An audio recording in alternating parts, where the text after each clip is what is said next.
Hello everyone, how are you doing? This is MD Tech here with another quick tutorial. In today's tutorial, I'm going to show you guys how to resolve if the app you're trying to install isn't a Microsoft verified app. So if you're coming across this error message, well, in today's tutorial, I'm going to show you guys how to resolve it. And we're going to go ahead and jump right into it. And we're going to start off by opening up the Start menu.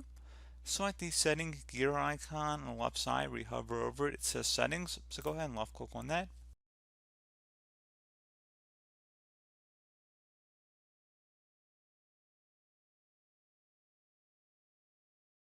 You want to now go ahead and locate the Apps tile.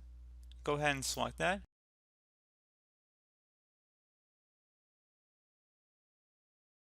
Underneath where it says choose where to get apps, installing apps only from Microsoft Store helps protect your device. Go ahead and click the drop down here and select anywhere. If it's anything other than anywhere, go ahead and change it to anywhere.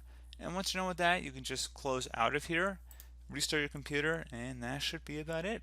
So, as always, thank you guys for watching this brief tutorial. Do hope that I was able to help you out, and I do look forward to catching you all in the next tutorial. Goodbye.